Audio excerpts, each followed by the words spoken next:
आदाब, आप देख रहे हैं जी सलाम डिजिटल। आपके साथ मैं हूं रम खान। क्वीन एलिजाबेथ के इंतकाल के बाद अब ब्रिटेन का तख्त उनके बेटे प्रिंस चार्ल्स संभालने के लिए पूरी तरह से तैयार हैं। प्रिंस चार्ल्स अब किंग चार्ल्स 3 कहलाएंगे। वहीं उनकी अहलिया कैथरीन को अब डचेस ऑफ कर्नवाल बुलाया जाएगा।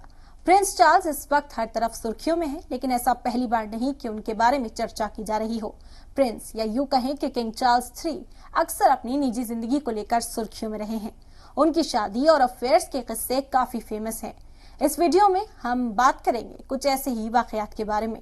इनकी शादी 24 जुलाई 1981 को डायना स्पेंसर से हुई थी। डायना उनसे 13 साल छोटी थी। डायना को अपने बेटे के लिए क्वीन एलिजाबेथ ने चुना था, लेकिन चार्ल्स का अफेयर पहले से ही कैमिला के साथ चल रहा था। कैमिला पहले से ही शादीशुदा थी और ये बात धीरे धीरे कई लोगों को पता चलने लगी, जिसमें डायना भी शामिल थी। लेकिन डायना शाही रिवायत के चलते शादी तोड़ने से हमेशा डरती रही।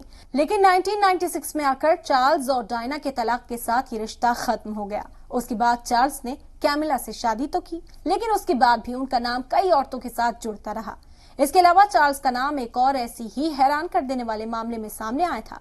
दरअसल चार्ल्स के जरिए चलाए जाने वाले trust Prince of Wales charitable fund का इल्जाम लगा था कि इस ट्रस्ट के तहत अमीरों से पैसे लेकर उन्हें सिटीजनशिप फराहम कराई जाती है। आपको बता दें कि जाने माने न्यूज़पेपर डेली मेल और द संडे टाइम्स में ये रिपोर्ट शाये की गई थी। रिपोर्ट में पुख्ता सबूत देने का दावा भी किया गया था, जिसके बाद उन्हें ट्रस्ट में अपने ओहदे से इस्तीफा देना पड़ा। इसके अलावा चार्ल्स पर यह भी इल्जाम लगा कि उन्होंने दहशतगर्द ओसामा बिन लादेन के खानदान की तरफ से दिए गए डोनेशन को एक्सेप्ट किया था। तो प्रिंस चार्ल्स हमेशा से ही सुर्खियों में बने रहे हैं।